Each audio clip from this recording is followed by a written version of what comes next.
Witam Was.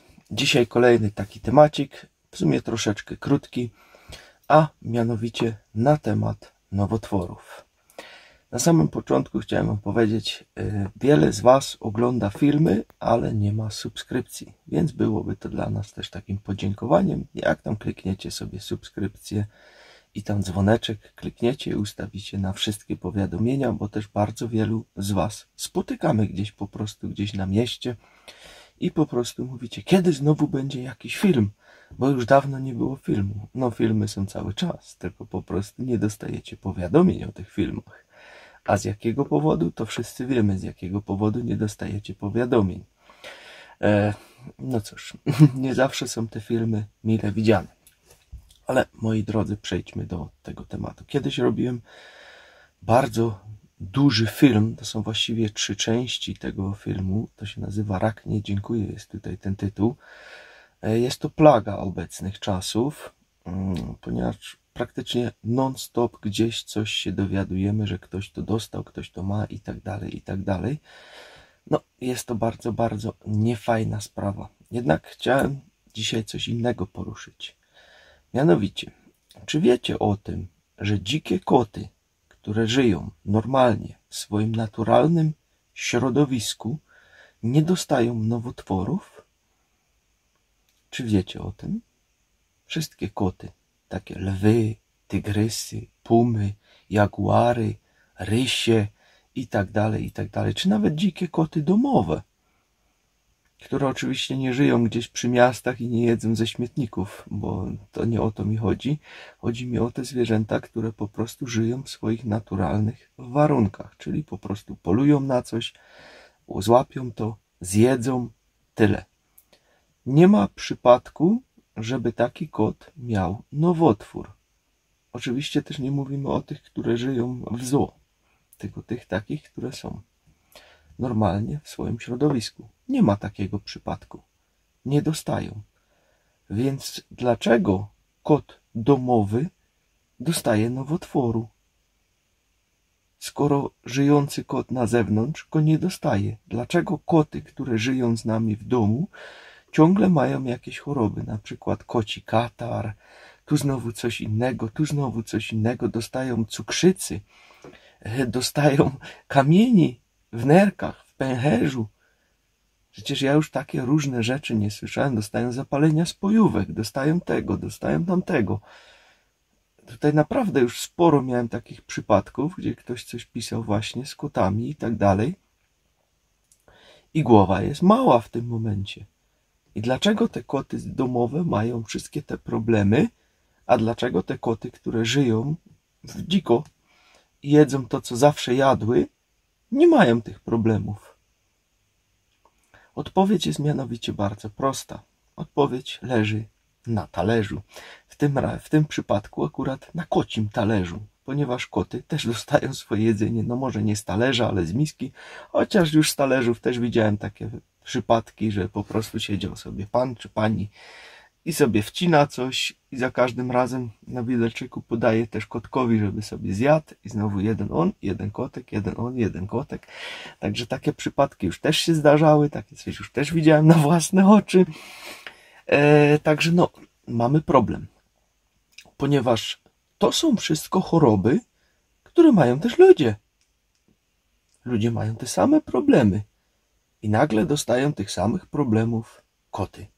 Oczywiście tylko mówię jako przykłady, koty, ponieważ psy też to mają i tak dalej. Mają to też inne zwierzęta domowe, które trzymamy, też chorują cały czas, gdzie w naturze po prostu nie chorują. Więc moi drodzy, no przyczyna niestety leży znowu w jedzeniu. Ponieważ po pierwsze, dostają te zwierzęta przeważnie to samo, co i my jemy, albo zostało z obiadu, to dam, gdzie to nie jest przeznaczone dla tych zwierząt, one się w naturze tak nie odżywiają. Albo siedzi tak koło mnie i patrzy, chciałby coś zjeść, to mu dam, czyli z litości, znowu jedzenie. I tu mamy cały problem. Oczywiście są też jeszcze karmy, ponieważ kupię mojemu kotkowi drogą, dobrą karmę, będzie super, ale popatrz na ten skład, co tam jest na tym składzie. No właśnie, i co tutaj odkrywamy? Przeróżne dodatki, konserwanty. Odkrywamy tutaj przeróżne inne rzeczy, jak na przykład zboże, ryż, kasze, makarony i nie wiadomo co jeszcze. Ziemniaki, o też już widziałem ziemniaki, a że później się z ziemniakami nie sprzedawało, to dodaliśmy bataty, a że z batatami nie szło, to dodaliśmy marchewki. No i człowiek automatycznie idzie, koduje, a tu jest marchewka do tego, to kupię mu to temu kotkowi, niech to ma, będzie mieć przecież marcheweczkę. Super, ona taka super zdrowa, czy tego batacika, czy nie wiadomo co jeszcze. Moi drodzy, tego nie jedzą koty. Kot jest drapieżnikiem i kot jest 100% mięsa. Nic innego. On sobie może chapnąć czasem trawki, ale tylko i wyłącznie po to, żeby przeczyścić żołądek. Więc to od razu wyjdzie z niego, jak się tego naje. To już pewnie też nie jeden z was widział. Czy jak żeście mu posiali rzeżuchę, że wam tą rzeżuchę zeżarł z parapetu. To jest po prostu do czyszczenia żołądka.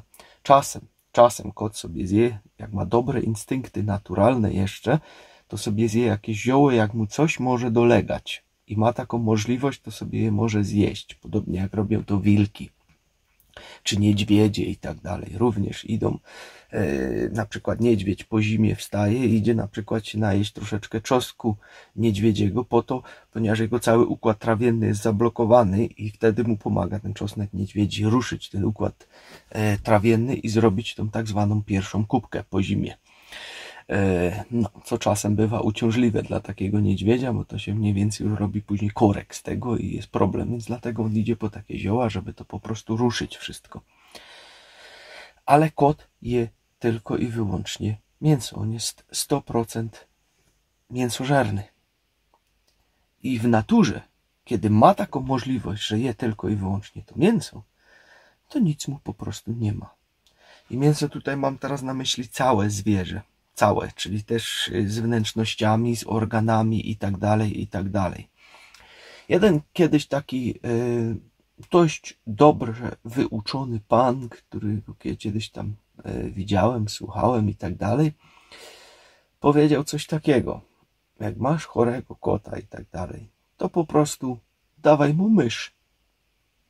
Jedna mysz co 2 dni i problemy znikają. No i tak mniej więcej to też w naturze wygląda, ponieważ kot nie zawsze złapie coś każdego dnia, a złapie przeważnie myszy, czasami jakieś ptaki i tak dalej, jak to wiadomo, jak to kot. Tak więc po prostu wystarczy ten jego przewidziany tryb odżywiania mu dać. I u nas to wygląda bardzo podobnie, ponieważ inaczej zwierzęta nie miałyby naszych chorób ludzkich, które my teraz mamy, których my też kiedyś nie mieliśmy, bo to się teraz dopiero tak jakoś nagle buzuje ze wszystkich stron. Kiedyś tego nie było. Kiedyś wiadomo, coś się tam trafiło raz na jakiś czas, ale nie z taką intensywnością jak teraz. Bo teraz to już normalne to nie jest, co się dzieje. I po prostu jest to wszystko przez te złe, dobrane pożywienie. Ponieważ nasze organizmy tak nie funkcjonują. To tak jakbyś miał samochód benzynowy i pojechałbyś i nalałbyś mu diesla do środka i byś chciał jechać dalej.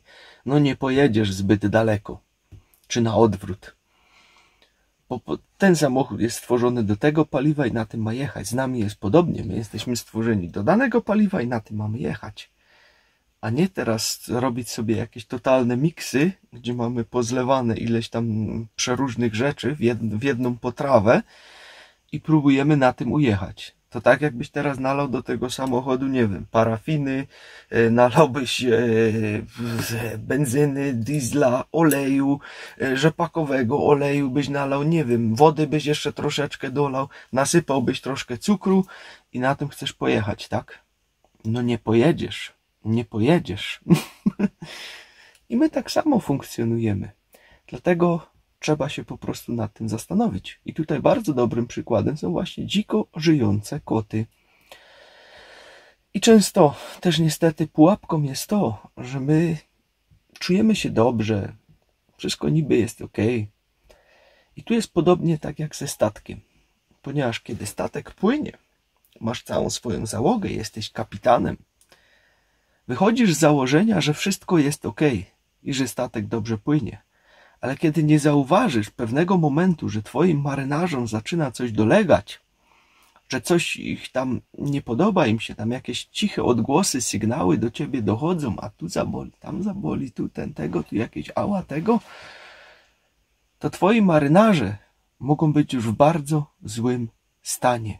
I kiedy ty się zorientujesz, to może być za późno.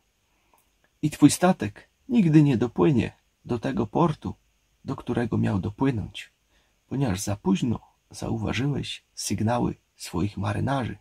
W tym przypadku sygnały twojego organizmu, który ci podpowiada każdego dnia.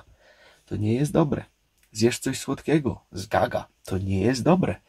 Wymieszasz białko i węglowodany razem. Leży ci to ciężko na żołądku, jest ci niedobrze, nie chce się to strawić, masz koszmary. To jest niedobre. Bardzo złe połączenie. I takich sygnałów mamy potąd. Tylko nauczmy się je w końcu interpretować, co ci twój organizm chce powiedzieć. Bo jak nie, to będziesz tak jak ten kapitan, który nie słyszy, że coś dolega jego marynarzom i nagle stoi zdziwiony, czemu jego statek przestał płynąć. No bo już nie ma załogi, która by go mogła obsłużyć. Także tym akcentem kończę. Życzę wam miłego dzionka. Tyle na dziś. Trzymajcie się.